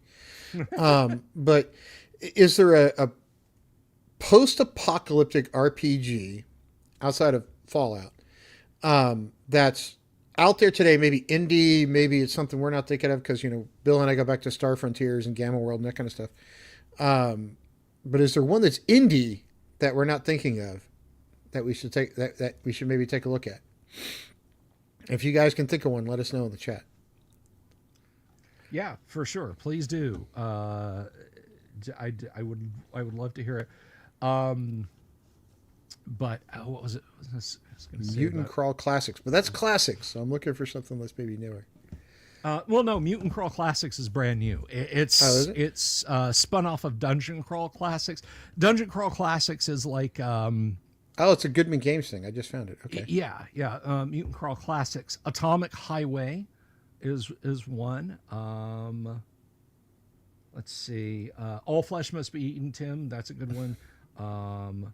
Now, Car Wars is a war game, not a... that was Steven Jackson games. Steve Jackson, yeah. I've got a... Somewhere around here on a shelf over here, I've got a copy of Car Wars. They reissued their original box set of it, and I've got it kicking around. Car Wars always reminded me of Death Race, which I thought was cool. So yeah, that's definitely the vibe they were going for. Ogre is a pre-apocalypse. Ogre is an ongoing apocalypse. We were talking about BattleTech earlier, Jason. 3025 BattleTech is an ongoing apocalypse, not a post-apocalypse, because there are still factories building battle mechs and building starfighters and building the starships. They're grinding to a halt. We haven't hit the post-apocalypse yet. We're getting there. I'm looking at my game shelf to see if there's anything else that stands out. I guess Rifts. Yeah, I agree with you, Michael, about that. What else? Aftermath. Aftermath. That's a good one. Aftermath by FGU. The Morrow Project. You might like the Morrow Project, Tim. Basically, you play an ultra secret special forces team that was put cryonically. Basically, you were put in cryonic storage, and it was supposed to be for 5 years after a nuclear war. And then you'd come out and you'd help start rebuilding society. Something happened to the central computer. It's 150 years later. So it's Idiocracy. Sort of. It's played a lot more seriously, or can be played a lot more seriously. So there's that. Well, yeah, I mean, Idiocracy does have Terry Crews as the president, so I guess that's true. Which is funny in a way. Thank you, Bob Jester. After the Bomb, Teenage Mutant Ninja Turtles and Other Strangeness is a pair of RPGs from Palladium. I think I have the Teenage Mutant Ninja Turtles. Mutant Year Zero. Might have to find that one. But yeah, there are a fair few post-apocalypse settings. I just have fewer of them than I thought, because again, if you start shaving things down and narrowing things down to, we define post-apocalypse like this, then there's actually not that many that I have. To bring it back around, I have Gamma World and I have Twilight 2000, and those are really it. So I know you stream 5 nights a week, Bill, but I may have to get you in on a Saturday night game, because we can do a 2-weekend limited hit on Fallout. I'd love to. Which is certainly I've done it with the kids a couple times. It's really, you can do it 4 or 5 hours if you don't get too sidetracked for a small game. So we wouldn't have to do 10 sessions or anything, but sure, I would love to, Tim. You can be the player for once instead of that would also be wonderful. I would love to be on the other side of the GM screen there for exactly. For you could be change. a player for once instead of the forever GM who has to referee stuff. And yes, Van brings up a good point. Dark Sun, which is a D&D setting, that is very much a post-apocalypse D&D setting. Definitely. Fallout. So Fallout, I enjoy Fallout. Okay. And one of the things for me, I take a little bit different position on RPGs than a lot of people do. I enjoy Fallout mostly because my kids really like to play it and I have fun playing with my kids. I think it's a great RPG. I've enjoyed it. I think the mechanics are easy to get along with. Other people I've talked to at the local game store enjoy it. And for those of you who don't know, I live near Dallas. We've got this massive game store called Madness Comics and Games. And I've talked to some people over there that are the players, not the people that work there trying to sell me stuff. And they actually do enjoy it as well. So yeah, Fallout is not rule heavy. It's not like, okay, here's these 400 page rule books, go learn it. It's like the D&D basic set, right? You got the red book, and you can read 30 pages and be up and running pretty fast. It's kind of like that. So it doesn't take a lot of learning curve, which is why my teenagers will play it. And even with some of their friends have gotten into it. So, which all the parents are like, hey, this is cool. You get the kids to do something besides, video games. I didn't tell them at my house there's also video games around, but let that part go. Most of the dads have figured my house out at this point. So. I ever visit Tim, and I may end up super glued to your Star Wars coin up. I'm just going to go ahead and warn you. I got Dragon's Lair right next to it, dude. Oh man. Here's the thing, Tim. Before I visit you, install a coin slot. Just get a working coin mech, and that'll stop me. Go. You're out of quarters. So, for anybody that doesn't know, I live in Frisco, Texas. I don't hide. I recently kind of kicked off and decided I'm only sitting on boards of companies I own part of. I'm divorced. I have more bedrooms than I have kids living with me. I have 13 now arcade 1-up machines. And every parent of my kids that walk in the house because they're dropping friends off or something like, wow, you really are single, aren't you? So, my game table, I ordered a new gaming table, Bill, that you're going to like. It seats 12. So I have a gaming table coming that's like the gaming table from hell. Nice. Does it have the pull-out trays and everything? No, but I'm having screens mounted in the center. So they actually face up, so you can use it for terrain features. Oh, that's nice. That's nice. I am looking forward to someday seeing that. Yeah, you can have an arcade con at it's like, my kids are going off to college soon. They're like, what are you going to do with all the space? I'm like, waiver at home for gamers, I guess. I don't know. Hey, there's worse things in the world. There's restaurants all over that deliver, and I got like 1,000 bottles of wine in this place, so it's not like you have to go very far. You're going to wind up like Heston in Omega Man. If there's an apocalypse, it's just going to be just Tim in his fortified house playing video games. I was thinking more like Bill Murray in Zombieland, but hopefully nobody would marry me. Yeah, yeah, exactly. I would like to take just a hot minute here, Tim, if we can just take a quick break here at the top of the hour. Just, we're kind of coming up on, I think we've squeezed all the juice out of this one, but I want to thank everyone, particularly those of you out there who have subscribed to me recently. It's 6,879 subscribers, guys. That is phenomenal. Bless all of you. And if you have subscribed to me recently and you haven't reached out to me on social media, please do. I have a little thank you. I have a little collection of first edition AD&D modules that I wrote, that I would love to share with you. So as my way of saying thanks for stopping by the channel, and thanks for throwing a sub, because the bigger gift is when I hit 10K subs on the channel, I will organize an IRL, that's in real life, old school gaming convention right here in Central Florida, and I'll do my level best to pay back to the community that's done so much. And I heard you were going to DM a game wearing a Easter bunny suit also. You heard it. Yes, I'm going to run some bunnies and burrows. No, I'm not going to do that at all. No, you can run Tune. I can run Tune. Okay, I can run Tune.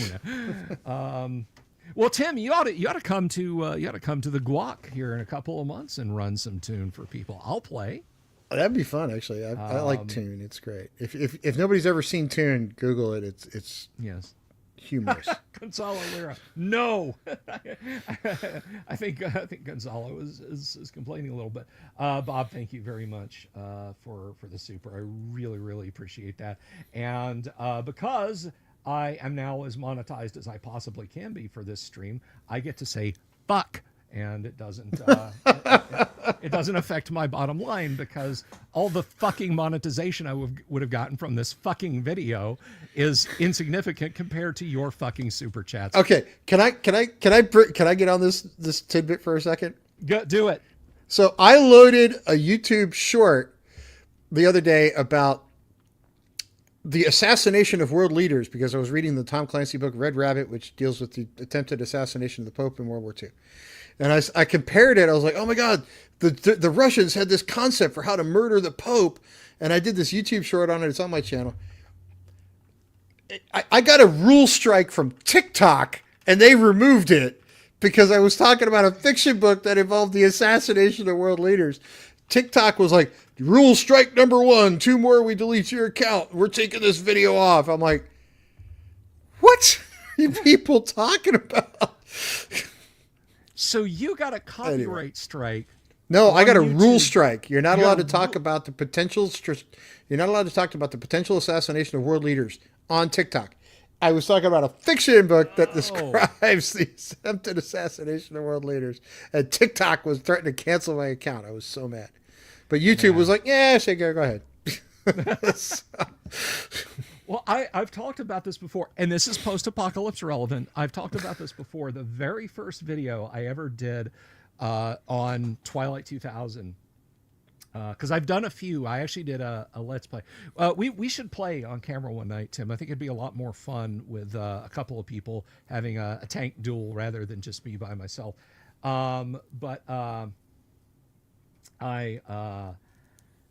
So I was doing a video about Twilight 2000, and I'll show this again for those of you who may have missed. The cover is rather martial for Twilight 2000, as the name sort of implies. And we see here people with guns, people in front of a Humvee, automatic grenade launcher, that sort of thing. And it does deal with a fairly serious topic, nuclear war, that sort of thing. So it was the first video that I ever got partially struck. And at the time, I think I had either just a little less. Well, no, it would have been more. It would have been just a little more than 1,000 subs. So I was very worried, because I look and there's this yellow box that says limited. And I was like, oh my gosh. Now, at that particular point, YouTube still let tiny little insignificant insects like me actually speak to a person. Now, if you want to talk to a person on YouTube, you've got to have a big, huge channel with tens of thousands or hundreds of thousands of subscribers. I get to talk to AIs and click radio buttons. Did this answer your question? Ask our community. But at that time, I got somebody, I'm like, what did I do? And, what do I do to restore this? Because, that 13 cents that I made on the video was going to make all the difference in the world. And the person was very nice. And they said, let me review your video. I'm as curious as you are. And I said, you know what? I completely understand. This deals with nuclear war. It deals with firearms. I will totally understand the subject of war is very, it could be a very a sensitive topic. And if the content scrapers looked at that and said, no, thank you, I completely understand. So I waited a couple of days, and this person, bless their hearts, went through the video. I had apparently said the word cunt. Wow, there it is. And they said, you say the word cunt at 1 hour and 43 minutes and 33 seconds. Like, oh, thanks. Yeah, the guy that operates my wine club is from Liverpool, and whenever Liverpool's on TV, that's the only word you really hear. So, yeah. Well, in Australia, it's practically a greeting and a happy one at that. But, yeah. Apparently, if you're a European football fan, it's a very commonly used word. Yeah. So yeah, Rob, I that one. If you scroll down through my through all of my videos on my user control panel, that is the first. I get them struck now just at random. Like, I know for a fact I was towing the line. It's just like, yeah, we content struck you, and it's like limited. And then I'll click please review, and then I get an email a day later. Yeah, you're good. It makes no sense. I like, I own a social media company, and sometimes the rules are arbitrarily interpreted. So we'll leave it at that. Yeah. I love that. Chubby Funster wins the comments section. Australia is a very special place. Normal laws don't apply. Mel Gibson is king. It is very hot. I don't go there. I'm going there in September. I'm going down to Australia in September. My co-host Kyle is flying me in, so that's nice. That's good. Yeah, I thought that was rather decent of him. So he wanted me to fly down like a week ago, but I don't have my passport up to date, and it was also the week of my wedding anniversary, and I was like, if you think that I am flying to Australia to hang out for 2 weeks, I will have to stay. I will have to become a resident alien. I won't be able to come back. So I will give you some warning about Australia. Even the cute stuff can kill you. Yes. Generally, the prettier and more vibrant it is in Australia, the more likely you are to die by contacting it. Yeah. Like, don't touch it. Don't pick it up. Don't look at it. I mean, Australia lost a war against its own fauna. Basically. The emu war, they actually suffered casualties. They had like a Jeep flip and a guy get dinged by a ricochet. The emu, Google an emu, guys. It's like a tall, angry, methed out chicken. Won the first emu war in Australia. So I got to put one up. Can I share an image? Oh, yes, absolutely. I think I can. Oh, crap. I pushed the wrong button.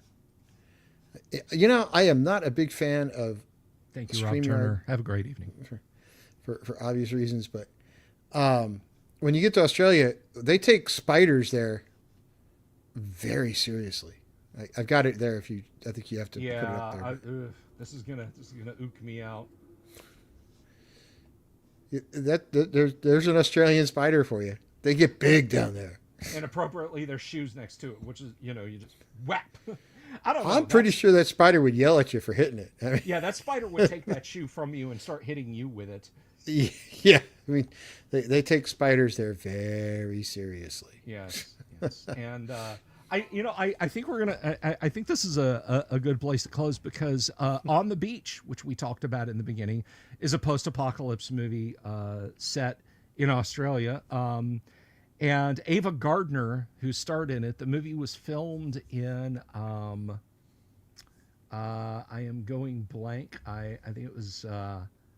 I can't remember the name of the town where they filmed it in Australia, but she said when they asked her, a local paper asked her what she thought of their town, she said, I can't think of a lovelier place to film a movie about the end of the world than right here. so, so Tim, thank you so much for stopping by, brother. I really appreciate it. No For bringing problem. the lit and the science. I have one question in passing, though, and I'll understand if you can't tell me this, but did Teller ever build the sundial device? The infamous 1 gigaton or the 10 gigaton bomb? Oh, no. I know we didn't build the sundial. Although I actually did meet Freeman Dyson once of the Dyson Sphere. Oh, neat. And he had this idea early days of the space program, and you live in Florida, so you'll hopefully you'll be glad they didn't do this. He had this idea because if you remember early days of the space program, we were putting things like the size of a phone booth up in space, and it took the Saturn V to get it up there. Yeah. And so they were like, how do we launch big stuff? And Freeman Dyson came up with this plan that said, well, you just get a really large ablation plate, which is just a plate that kind of evaporates off as you do something to it. Yes. And let's set off a series of nuclear weapons underneath it, and then we could throw something really big into space. And every Project time Orion. Project Orion. I asked him, I was like, because I was giving this lecture, and he was in the lecture. And I was like, holy crap, that's Freeman Dyson. He's listening to me. And he didn't have any questions, but afterwards he came up to thank me. And I was like, oh, sir, can I ask you a question? He goes, I was your lecturer. What are you going to ask me a question? I was like, Project Orion. What the hell were you thinking, man? And his answer was kind of funny. He goes, well, I was hoping someday somebody would invent a fusion-only device instead of a fusion device that set off with a fission device. And that never really happened, so the project got scrapped. I was like, okay, that makes me feel better. Orion would be awesome if you lifted the parts for it, like, into lunar orbit with regular rockets and then started firing it. But please don't fire that thing on Earth, please. NASA's not going to let you send nuclear material up with any kind of rocket from Florida, man. They're going to we do it all the time. We send plutonium RTGs up all the time from here. Yeah, the little tiny pea-sized pieces of plutonium, not big ones. All right, Tim, thank you so much again for being here. Thank you, audience, for being here. Thank you, Gonzalo Lira, for filling the swear jar tonight. You too, Bob Jester. I do appreciate the super. Guys, check out Tim's channel. He's at Timothy Imholt right here on YouTube. All the silly shit that I hint at, he actually talks about and knows what he's saying. So you can go check that out. And I have him on here. He games with us, plays AD&D on Tuesday night, and employs some applied metaphysics from time to time to turn orcs into 2 half orcs. So you can check him out here. I'm going to do this, and I'm going to do this, and then I'm going to make Tim very mad because I'm going to tell you guys on the way out, keep your eyes on the bushes on either side of the theater because you might see an owl bear. Peace. Good night. Love you all. Have you seen my owl bear?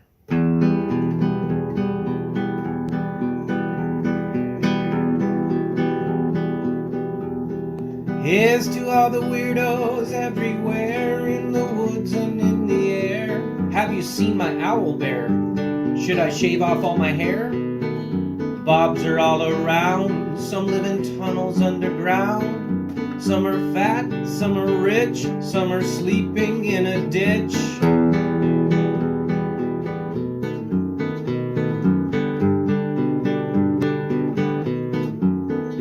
Can you ride a crooked horse without a saddle, way off course? Naked as a toad, all the way to Smoky Joe's. Have you seen the little creep driving fast in his little green Jeep? He smells like fish and brandy, but his rotten teeth look dandy. Take me to the show, I don't care if fast or slow.